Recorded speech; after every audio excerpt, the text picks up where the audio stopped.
My name is Professor Katie Shaw, and I am co-director of the Centre for Culture and the Arts at Leeds Beckett University. The CCA has organised the series along with our partners at Leeds City Council and the publishers Palgrave Macmillan as part of our impact activities and our strategy to share our research and our work with the wider public. If you'd like to learn any more about the work we do, or indeed to watch recordings of today's events or past cultural conversations, these are all available on the website, and the links are on our Facebook and our Twitter page and our website. Now, today is a really exciting opportunity for all of us to learn, and me included, because as you can see from the title of today's talk, it involves an appetite and cooking. And I have one, but I'm terrible at the other. And I also happen to know that today's presenter is a little bit limited by her own admission in her culinary abilities and tastes. And that's why I think today's talk is so interesting, because it's merging a very familiar area of cookery and eating and food with a really innovative new area in terms of our digital age of apps and social media. So I'd like to ask you to join me in welcoming Dr. Melanie Chang, who's going to be talking today.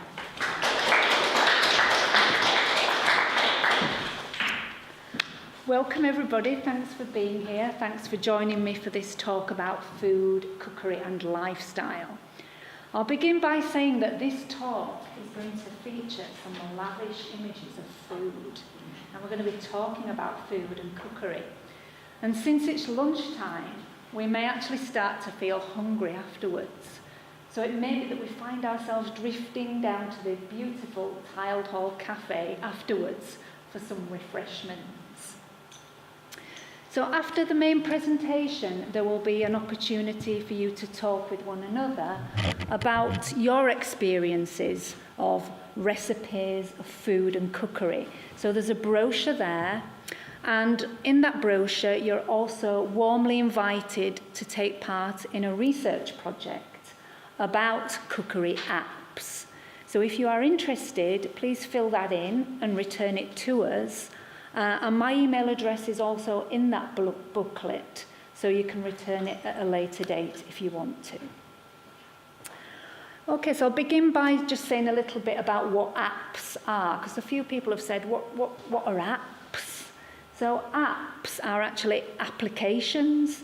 They're pieces of software that are downloaded to a smartphone or a tablet.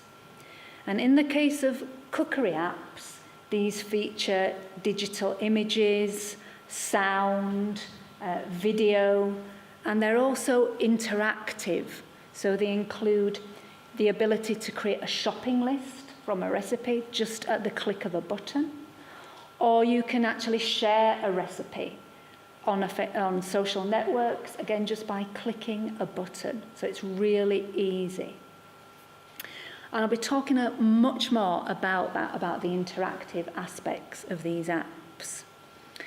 So there's now numerous cookery apps. For example, Mary Berry has a couple of apps. She has In Mary We Trust, that's one of her apps, and another one is called Mary Berry Bakes. So these apps are really popular. But today I'm going to focus on two particular apps. So I'm going to talk to you about the Nigella Lawson Quick Collection app, which is produced by Random House, the publishing company. And the second one we're going to look at is Jamie Oliver's Recipe app, produced by a company called Zolmo. And these apps have been chosen because they're associated with well-known British cooks who have a wide-ranging media presence. So what I'll be suggesting is that these apps stimulate our appetite, not just for cookery. They're not just about cookery. They're about lifestyle. And they're about extending these well-known cooks and their brands. Because Nigella and Jamie, they're not just cooks, they are brands. And again, I will be talking much more about that. So these apps, I wouldn't say they replace the cookery book or the television programme, but what they do is they extend the range of these celebrity cooks in ways that goes beyond the printed cookery book or a television programme. And I'll be explaining some of that in a moment.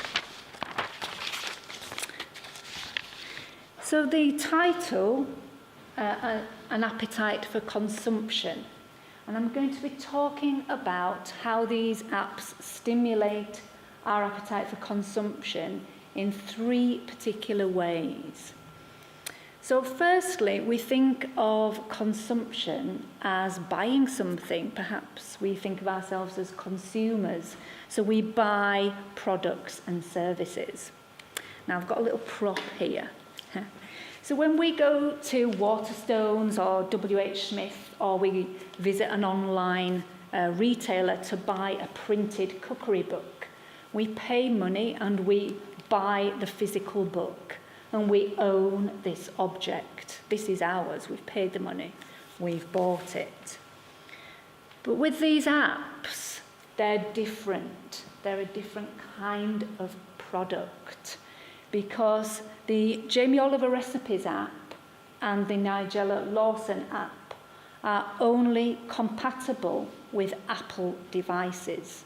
So that means an Apple iPhone or an Apple iPad.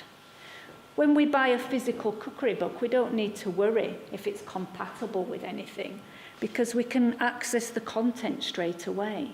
We don't have to plug it in or get upgrades or anything like that. But with these apps, they're different. They're a different kind of thing. In addition, when we have to actually buy these apps online through the Apple iStore. And when we go to the Apple iStore, we can buy the Nigella Lawson recipe app. I think it's about £3 or $3.99. And the Jamie Oliver Recipes app is free to begin with. Okay, so it's free. You can download it for free. And when you open that app, you see lots of recipes, lots of videos, lots of how-to guides. And yet some of them are frosted out. And some of them have a little padlock in the corner. And if you click on that padlock, you get a pop-up message that says, would you like to upgrade to the Jamie Oliver Ultimate Collection, which is $6.99. And if you do that, then you can get much more content. You get more videos, more recipes. So it's free to begin with, but it sort of lures you in to getting more. But $3.99 for the Nigella app and £6.99 for even the Jamie Oliver Ultimate Collection. It's still quite reasonable when compared to things like the Nigella book or the Jamie Oliver hardbacked book, because these hardback books can cost between £10 and £20. However, whilst these apps are fairly reasonable, low in cost, what they do is they make money through tracking our data. So the more that we click and we swipe and we use these apps, the more data is created, and that's where the money is. Not just in the content, not just in selling you the app, but by selling your data. And I'll return to this point quite a few times in this presentation. So secondly, these apps are designed to stimulate our appetite for consumption because they are interactive. We can do more with them than we can with a printed cookery book.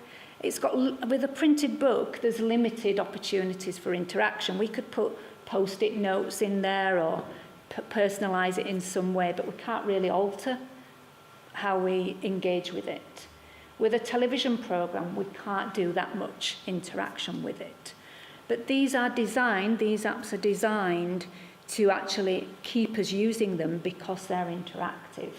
And it feels playful, it feels fun, just clicking and swiping and accessing all this content. Another way that they draw us in is that they're actually easy to access, these apps. So again, my prop comes out. This printed cookery book, it's heavy, it's bulky. A lot of the Jamie Oliver books and the Nigella books, they're really quite heavy items. So we're not going to be carrying this around with us every day. Instead, these are designed really to be used in the home, so we're going to consult them in the home. But with these apps, and I'll show you some mock-ups, this is the Jamie Oliver recipes app as it appears on a smartphone. And this is the Nigella recipes app as it appears on a tablet and on a smartphone. With these apps, it appears that these celebrity cooks are literally at hand, there to provide us with guidance and inspiration wherever we are, so we can be using these while we're on the go, when we're commuting, on the train and so on, and whenever we want, at any time of day, we can access these apps. So that's another major difference. They're mobile. They're more interactive, they're more mobile, and all that keeps us using them. Now, thirdly, the term consumption refers to using something up. And what these apps use up is our attention. Because all that clicking and swiping, it feels like fun, but it's there to keep us using it to create more data. And that data can be gathered and sold. It's like we're leaving behind a trail of data breadcrumbs, if you like, and that can be gathered and sold commercially. So before proceeding further to talk about how we interact with these apps, I thought it'd be useful just to say a few words about Nigella Lawson and Jamie Oliver to provide you with some background to them. So I'll start with Nigella Lawson. Nigella Lawson is a best-selling cookery writer and television presenter and a journalist. She studied medieval and modern languages at Oxford University, and when she graduated, she started writing columns for major UK newspapers. She also wrote a column for Vogue magazine, a food column, and then she started presenting television programmes. She's published numerous cookery books, and these are just a few. Nigella Bites, Nigella Express and Kitchen, they're just a few of them. And this is a list of some of the television programmes that she's presented. So starting in 1999 with Nigella Bites, and she's on television at the moment. So if you want to watch her, maybe you missed her, I think she was on Monday night, but you can maybe catch up on that. So that's her latest series is called At My Table. But in addition to that, she's also got a wide-ranging media presence online. So she's on Instagram, which is the online photo sharing site. She's on Facebook and Twitter, where she has between 1 million and 2 million followers on there. So, quite a lot of people following her. But in addition, as I mentioned, Nigella Lawson can be considered a brand. So her name is associated with cookware, and this was something I came across it from an American site advertising Nigella Lawson cappuccino cups, which are really expensive items, $106 just for a set of 2 cups. And strangely enough, her brand includes gift wrapping and stationery. I don't know where that ties in, but it's interesting that it goes beyond just kind of cookery. So I'll now mention the background of Jamie Oliver, quite a different character. Jamie Oliver studied catering. Well, he studied, first of all, he worked at his parents' pub and restaurant in Essex. And then he studied catering at the Westminster Catering College. And after that, he went to work in numerous restaurants. And he worked with chefs such as Antonio Carluccio. He worked at River Cafe. And he also produced numerous cookbooks and so on. But now I'm just going to talk about also the differences between these characters in terms of gender and lifestyle and so on. So with Nigella Lawson, Jenny Lawson, apparently is no relation, has talked about, if we think about how Nigella's presented, we don't think of her really as sort of working really hard in the kitchen. She says Nigella defies any notion of a woman slaving over a hot stove. And media scholar Joanna Hollows has also talked about Nigella and her identity. And she says Nigella's identity can be understood in terms of middle-class ideas about femininity, particularly time scarcity and competing demands. So a lot of the recipes on Nigella Lawson's app are about producing tasty, quick meals that don't actually require a lot of time and effort and preparation.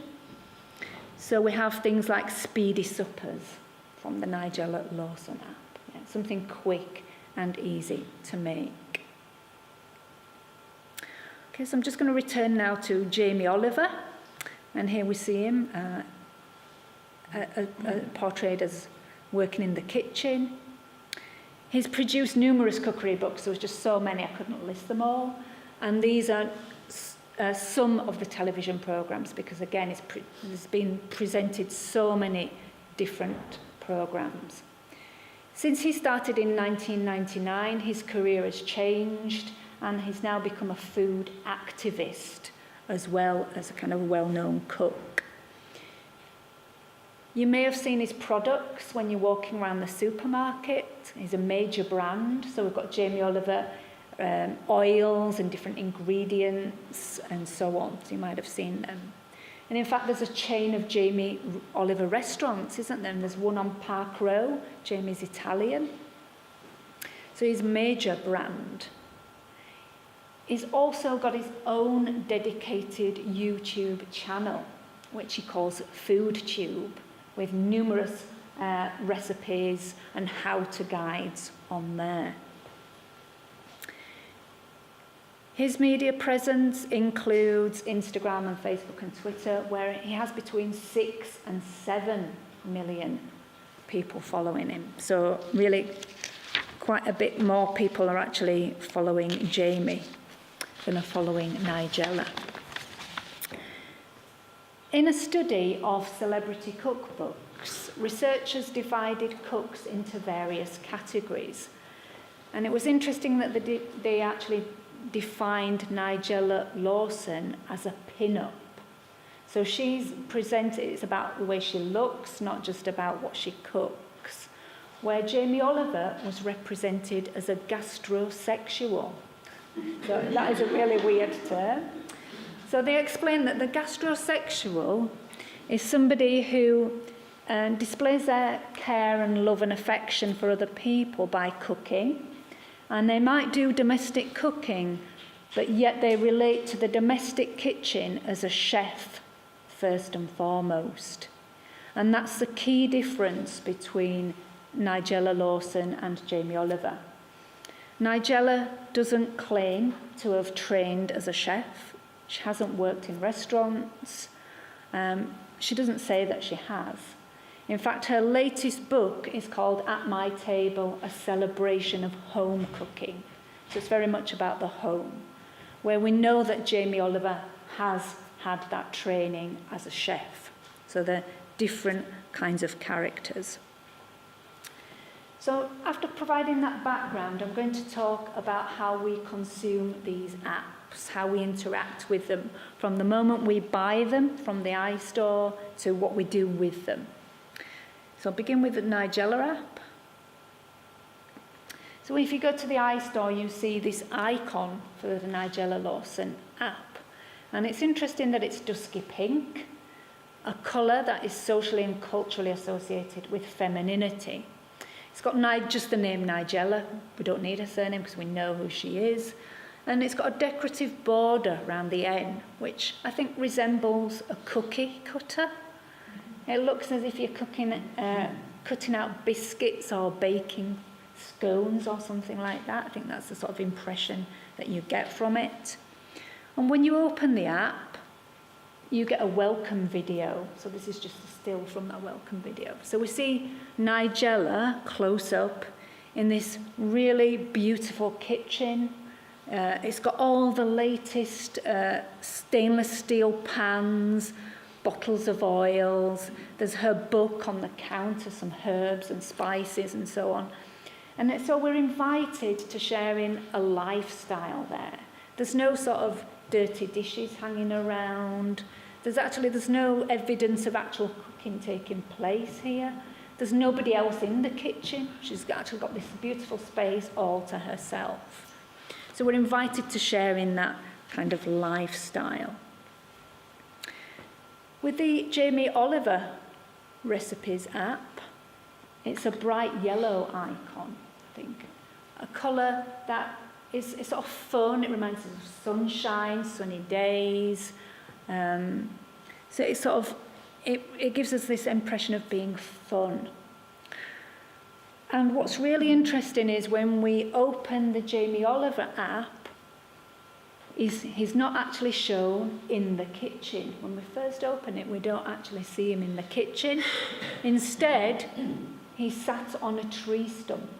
He's got his sleeves rolled up, as if he's been engaged in some rugged, rustic activities. And this idea is further reinforced because there's a pile of chopped logs behind him near the stone wall. So instead of seeing Jamie in the kitchen chopping vegetables, we're invited to see Jamie chopping logs and leading this sort of wholesome country life. Underneath that welcome image, there's a welcome message from Jamie, where he writes, he says, "Hi guys, I'm really pleased to invite you to this shiny new version of my app." So by saying hi guys, it's informal. It's like he's chatting to us as a friend. And this draws us in. I think this draws us into the app even more. And he goes on to say he wants to give, quote, "a massive thank you to the millions of people who've downloaded and used my app." So the number of people who are using these apps is in the millions. So that might be equivalent to the people who are following him on Facebook or the people who are watching him on television. There is also a welcome video from Jamie, and it's a very similar setup to Nigella's. We see him in this gleaming kitchen with all the latest pots and pans and so on. But in this video, in Jamie's welcome video, he actually includes a bit of instruction to us. He tells us that this app is going to help us, quote, "master those trickier kitchen skills and become a real kitchen ninja." So that's sort of language that Jamie uses. So I think by saying that we're going to be a kitchen ninja, it's fun. It makes cookery seem fun and playful rather than drudgery. And again, I think this is a difference. The Nigella app is more about aspiration and lifestyle, where the Jamie Oliver app is about teaching us about cookery, and yet it's done in a playful way, rather than sort of dictating to us what we should be cooking or eating, and so on. So I'm going to talk now about the actual design of these apps and how they keep us coming back for more. Because we can click and swipe and do all these things, it feels like fun. And in a study of digital devices, Matthew Crawford says that when we click on something or when we push a button on a screen, it feels like we've made a choice or a decision. Yet what that process conceals is that menu, if you like, those choices that are placed before us have been pre-planned. So we're only given a certain amount of choice. We can only choose from that menu. If it's not on the menu, we're not able to choose it. And Matthew Crawford goes as far as saying that our experiences are being increasingly manufactured and manipulated to generate emotional responses within us.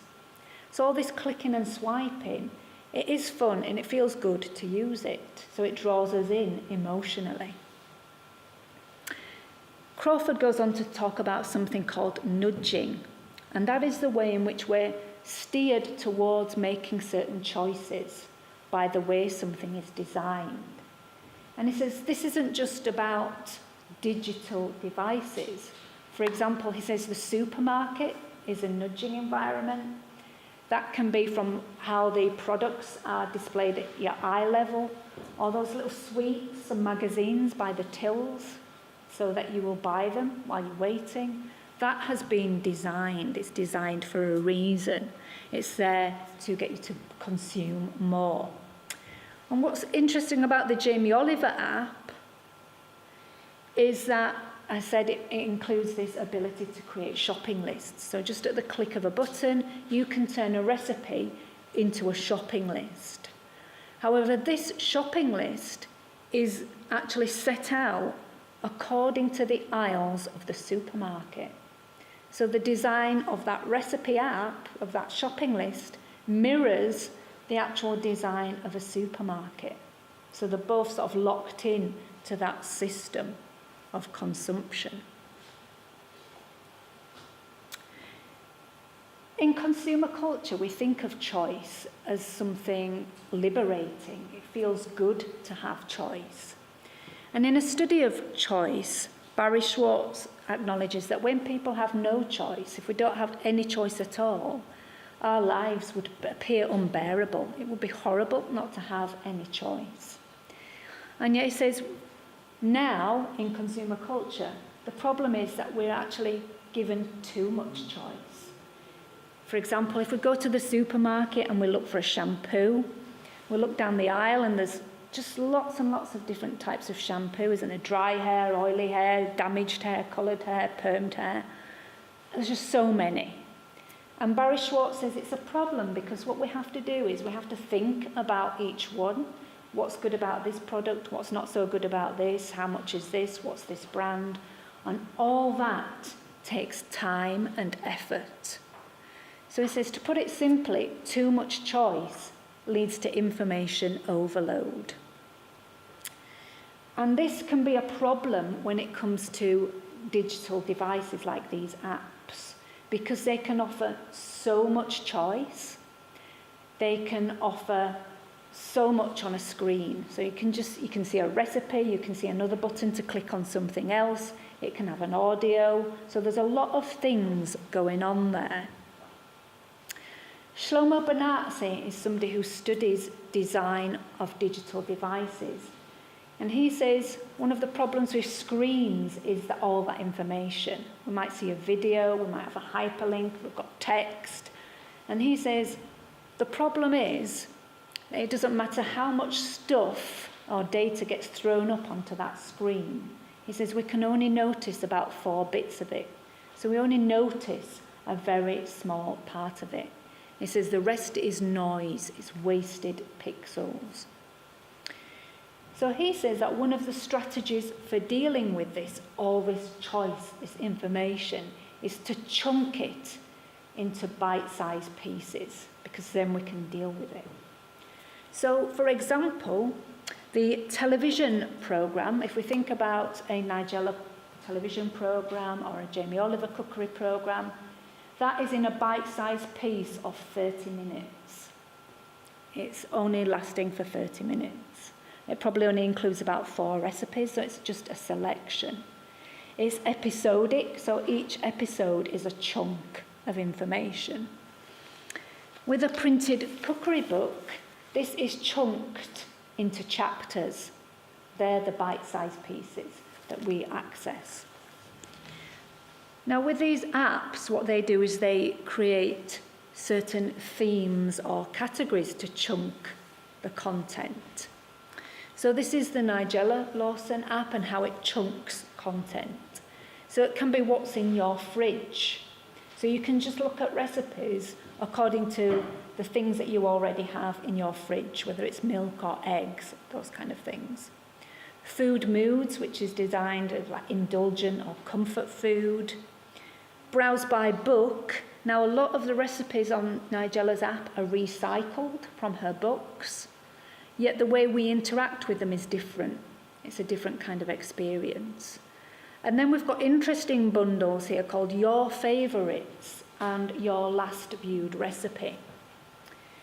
Now, those bundles give the impression that we're personalising the app. We're making it ours because it's about what's our favourites or what was the last thing that we looked at. So it makes it feel more personal. Yet that is created by tracking your data and then feeding that back to you in the form of those bundles. The Jamie Oliver app has bundles. Again, these are quite fun. His bundles include Walk This Way and Like a Vegan, which are puns on popular music songs like Walk This Way by Aerosmith and Like a Virgin by Madonna. So again, it's about fun, isn't it? It's not gourmet cookery.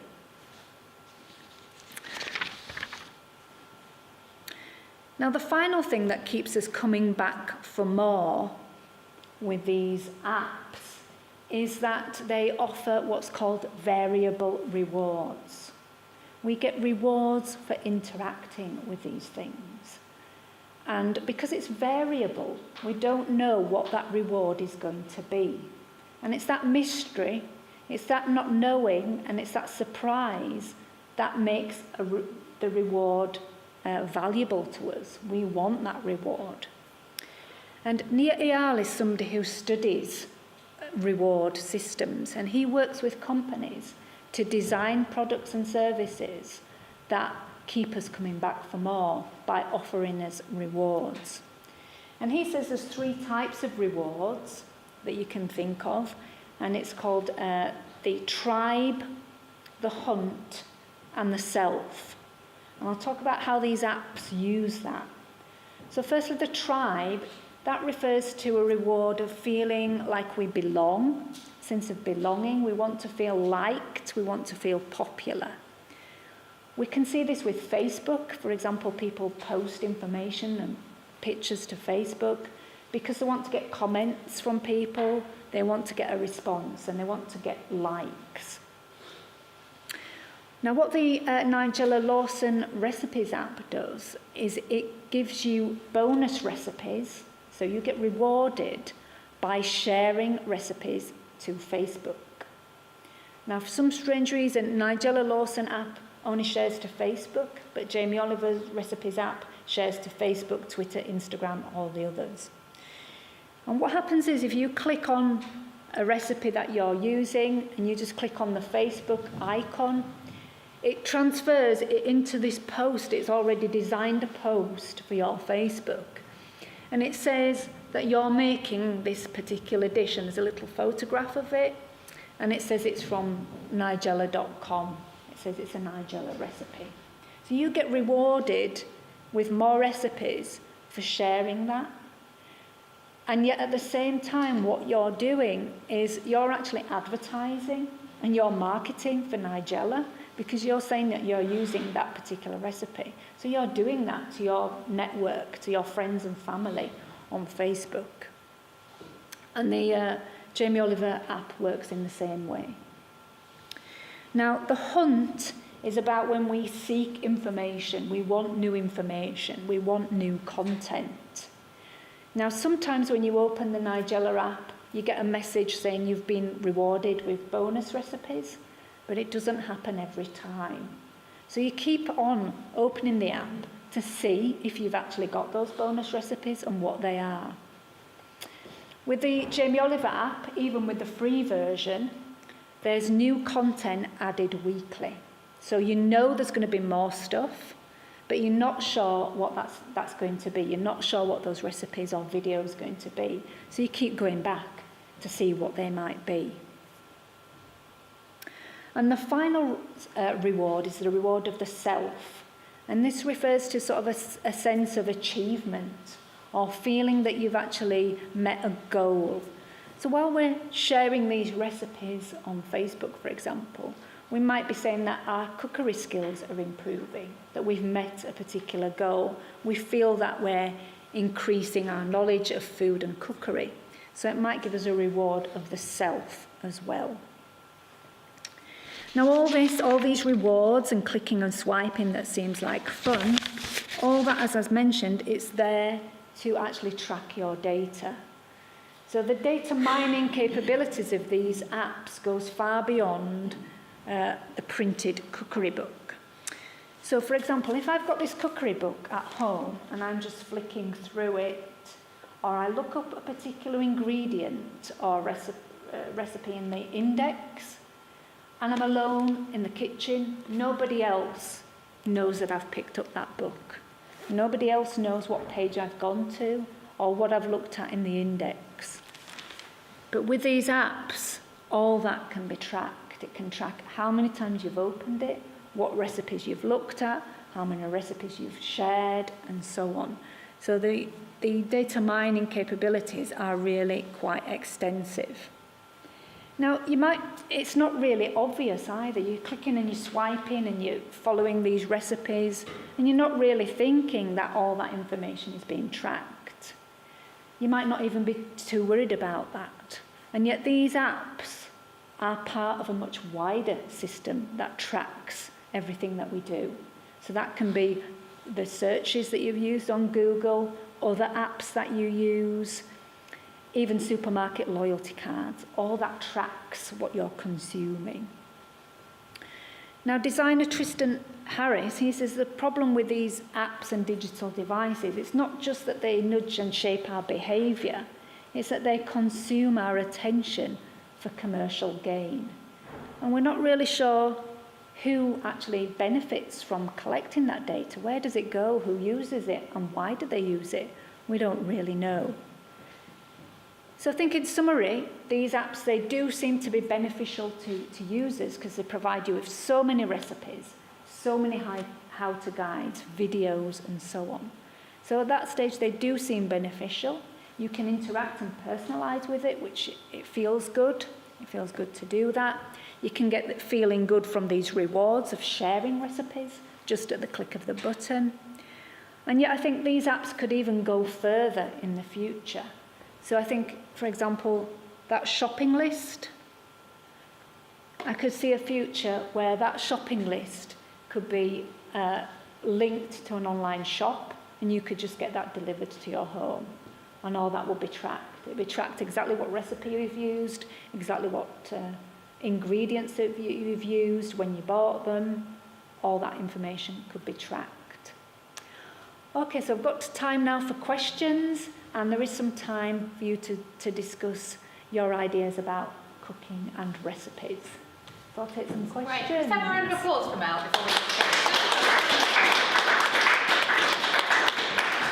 Thank you very much, Mel.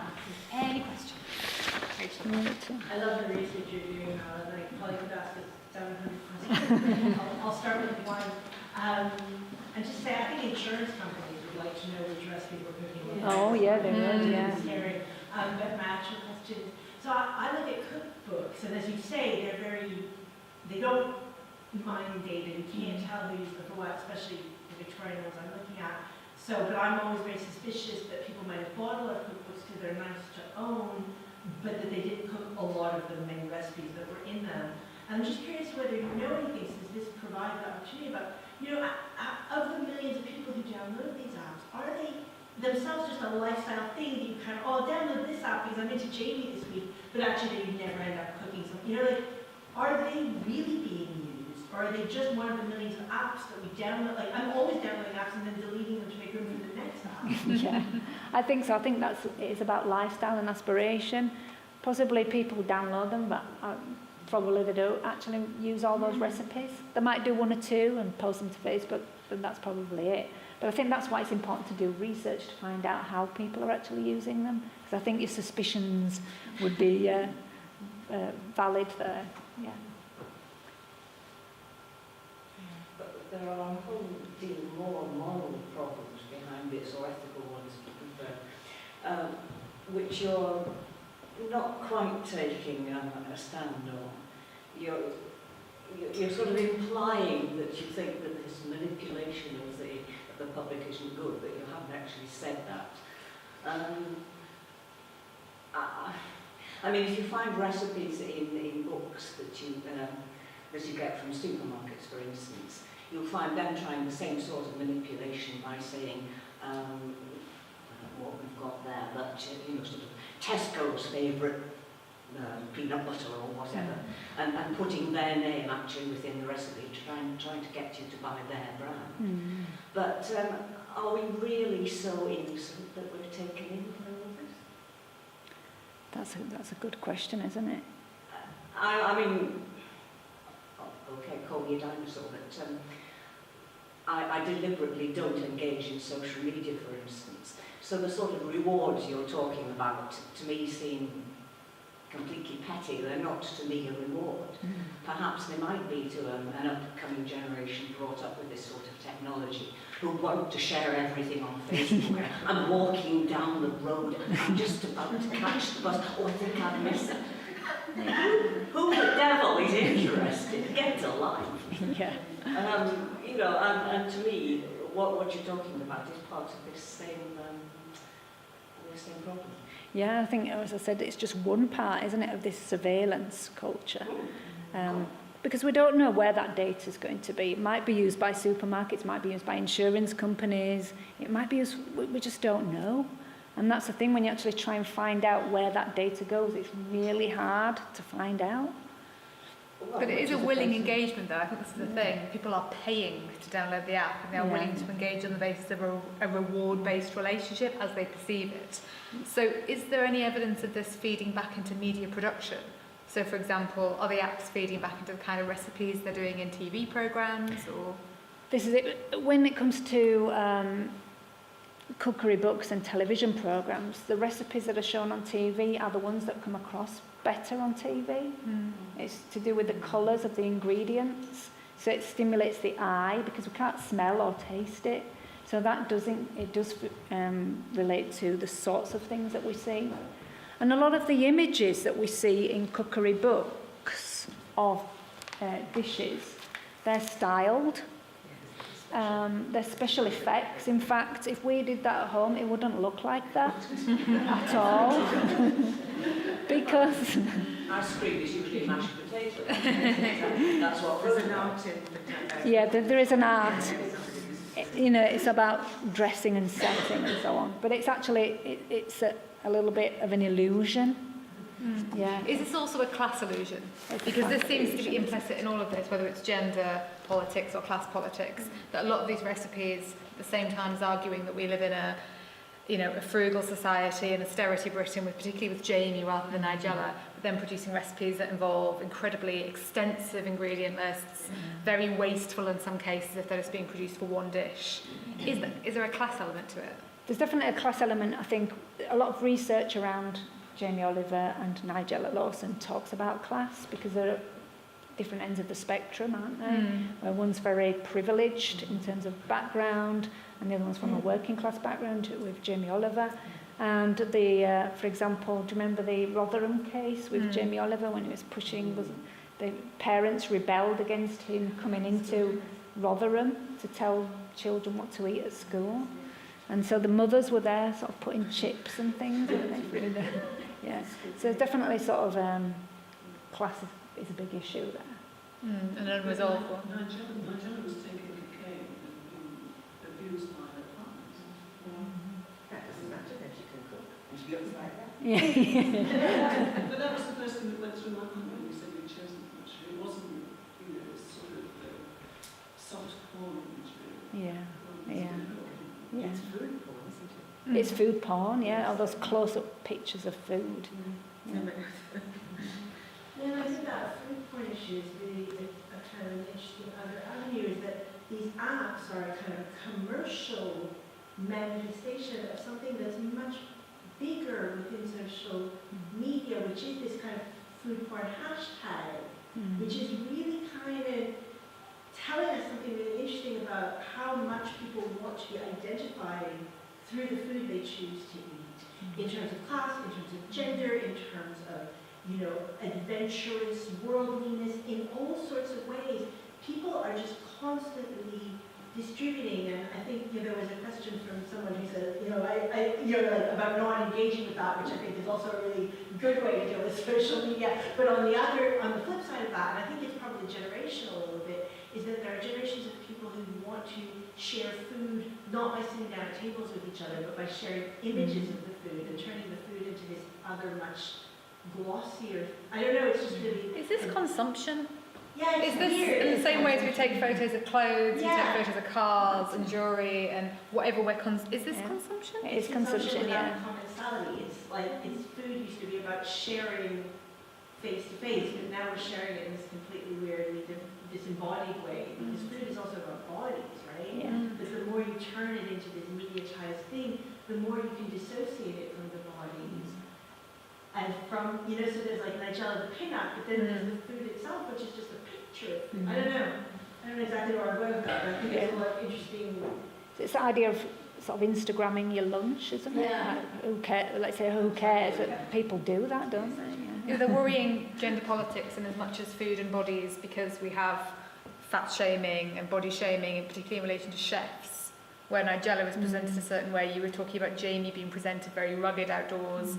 We have the two hairy bikers who are, fine, and then their diet industry. How is the diet industry tapping into this, picking up on this? Well, I've written another piece for a chapter in a forthcoming book, which is about apps and trackers, and how they work to kind of track your data about every calorie you consume, every step that you take. So this is, again, it's about this wider surveillance, isn't it? Yeah. Is it not the case that data tracking and data sharing actually could be advantageous? I'm studying sports and nutrition, so you're always saying, don't share it, so the young athlete works in a different way, so you have to serve the athlete. So if I'm putting out a pitch, an athlete has a very strict training program. It's another way of interacting with the athlete. So I know what he's doing, he's sending me data to that. So there is a positive angle to the data track. Well, that's not a commercial transaction, though, is it? That's for research purposes and for improving their It is, if you've got your own business, it is commercial. Right. I'm selling my service and I'm supporting an athlete. People see food in nutrition and sport, food is energy. So it's that much energy can cost you a gold medal. So I'm tracking, so I'm selling my services, I'm saying, I sent a picture of lasagna and I said, that menu there, say that's a lasagna menu. You make this lasagna give you X amount of energy. Use that recipe. So it could also be constructive Yes. and commercial. And is that not also true of dieting apps and recipe apps? Is that potentially because that creates a community that is supportive and enabling and shares that information for positive ends? Yeah? Yeah, but surely that's only legitimate if the person at the other end who's giving you his or her data has signed up for it. Exactly, In yeah. this particular instance, it's all happening covertly. Yeah. And there are a large number of people who aren't aware that their data is being kept in that sort of way and may be used for nefarious purposes of one sort or another, not just commercial. Yeah, that's it. Yeah. This is possibly true of all, I guess, data gathering, whether it's loyalty cards or apps, that there does need to be perhaps greater transparency about how data is kept and what purpose it's used for. Well, exactly. I mean, you can quite easily get sort of caught out, as it were, by signing on in the first instance. You were suggesting that a paper copy of a book, a cookery book, cost more than a $3.99 or a $6.99 app. That's not quite the point. How many of us pay the retail price for a book nowadays? Yeah. Okay, if it's coming out at supposedly 20 quid, you'll probably get it for $9.99, almost the next week. But you paid for your app originally, but then you get caught out by the things that aren't included. Do you want to upgrade? Do you want to upgrade? It's like starting getting a magazine in January. Yes, marvellous. First off, 99 pence, and I'm giving you a model of X, Y, and Z. Subsequent months, when you get caught, $5.99 a month. It's exactly the same. That's what happened with the Jamie Oliver app when it first came out. It was free initially, or you could subscribe to it as if it was a magazine. So you paid a monthly fee, but then they've scrapped that and done the Jamie Oliver Ultimate Collection because some of the feedback from users was it felt like renting a cookbook. You're never owning it, you're always paying more. But I mean, that's the way these apps catch the small children with the games, isn't it? Download the app free. Free, yeah. Game, and, oh, you want to go on to the next level. Mummy, can I have? I think in-app purchases is something that the iTunes Yeah. store has been a lot more transparent about recently, Yeah. isn't it, by stating them. But certainly in terms of recipes, this is clearly an area of development. We've come to the end of our time today. Could you please join me in thanking Mel?